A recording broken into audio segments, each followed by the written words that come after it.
అందరికీ praise lord. దేవుని నామానికి మహిమ కలుగును గాక. మీరందరూ బాగున్నారు కదా? మీరు పెడుతున్న ప్రతి ప్రార్థన రిక్వెస్ట్కి అనుదిన మేము ప్రార్థన చేస్తూ ఉన్నాం. మా ఆశ అంతా ఒకటే, ఎక్కడైతే మీరు తృణీకరించబడ్డారో, ఎక్కడైతే వెలివేయబడ్డారో, ఎక్కడైతే గుండెలు పగిలేలాగేడ్చారో అదే స్థలాల్లో నా ప్రభు మీ అందరిని హెచ్చించబోతున్నారు. విశ్వాసంతో ప్రార్థన చేయండి. ఘనమైన విజయాలు ఖచ్చితంగా మీరు అందరూ అనుభవిస్తారు. God bless you all. ఈరోజు మీ అందరికీ నిజం చెప్పనా? ఈరోజు మీ చుట్టూ ఎంతమంది అయితే ఉన్నారో, ఈరోజు ఎంతమంది అయితే మిమ్మల్ని ప్రేమిస్తున్నారో మీరు అనుకుంటున్నారో, ఎంతమంది అయితే మీ ఇంట్లో సంతోషంగా మీ కళ్ళ ముందర తిరుగుతున్నారో, రేపు వారందరూ మీకు వ్యతిరేకంగా తిరుగుతారు. వారందరూ మీకు బద్ధ శత్రువులుగా మార్చబడతారు. రేపన్న రోజు వారు మీ హృదయాన్ని తన్ని వెళ్ళిపోతారు. ఈరోజు ఎవరితైతే మీరు సంతోషంగా ఉంటున్నారో, రేపు వారందరూ కూడా మిమ్మల్ని దుఃఖపరిచే రోజులు కూడా వస్తాయి. ఎందుకు ఈ మాట అంటున్నానంటే, మనుషులు ఏ రోజు ఎట్లా మారతారో మనకు తెలియదు. మనిషి స్వభావం ఎలాంటిదంటే అవకాశవాదులు. ఏ ఎండగా గొడుగు పట్టేవారు.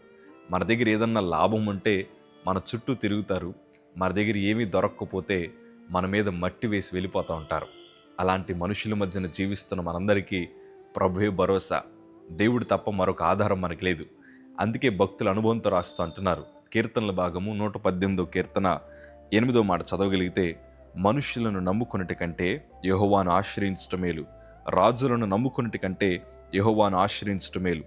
ఎందుకంటే మనుషులు మారిపోతారు, రాజులు అధికారులు కొన్ని దినాలైతే వారి పదవి అన్నీ మారిపోతాయి. ఎవరు శాశ్వతం మనతో ఉండరు. నా చిన్నప్పుడు స్నేహితులు నాతో ఉంటే బాగుండని కోరుకున్నాను. స్నేహితుల కోసం రకరకాల పాపాలు చేశాను. అందరినీ పోగు చేసుకున్నాను. నా ఫోన్ నెంబర్ లెక్క పెట్టుకుంటేనే సుమారు 2600 మంది పైన స్నేహితులు ఉండేవారు. కానీ నేను మరణ పడక మీద పడిన తర్వాత వారందరి స్వభావం నాకు అర్థమైంది.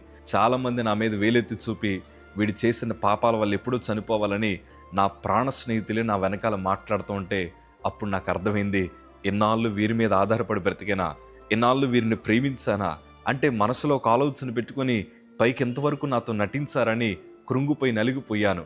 ఎవరైతే యేసు ప్రభు దేవుడు కాదని నాకు బోధించారో వారందరూ మరలా అన్నమాట ఏంటి తెలుసా? వీళ్ళు యేసు ప్రభు నమ్ముకున్నందుకే వీడి క్యాన్సర్ వచ్చిందని మనుషులందరూ మా మీదకి వేలెత్తి చూపినప్పుడు అప్పుడు అర్థమైంది, అధికారులు మనసు ఇలాగే ఉంటుందా, స్నేహితులు మనసు ఇలాగే ఉంటుందా, బంధువులు మనసు ఇలాగే ఉంటుందని కృంగిపోయినప్పుడు ఈ వాక్యం నన్ను ధైర్యపరిచింది. అయా యెహోవాను ఆశ్రయించటం మేలు. ఈ మాటని గుండెల్లో పెట్టుకొని ప్రభు వైపు బలహీనమైన చేతులు పైకి చాపి, ప్రభా ఇంకెవ్వరూ వద్దయ్యా, నువ్వొక్కడ ఉంటే చాలు ప్రభా, నన్ను నిలబెట్టగలిగిన దేవుడు నువ్వు మాత్రమే అని అందరినీ వదిలేసి ప్రభు చేతులు పట్టుకున్నాను.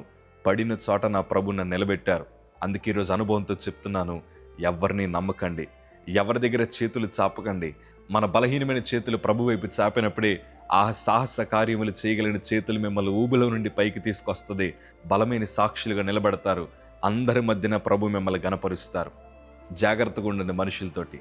ప్రార్థన మానద్దు. దేవుని వైపు చూస్తూనే ఉండండి. విశ్వాస వీరులుగా బ్రతకండి. దేవుడు ఉన్నతంగా మిమ్మల్ని వాడుకుంటారు, బలపరుస్తారు. God bless you.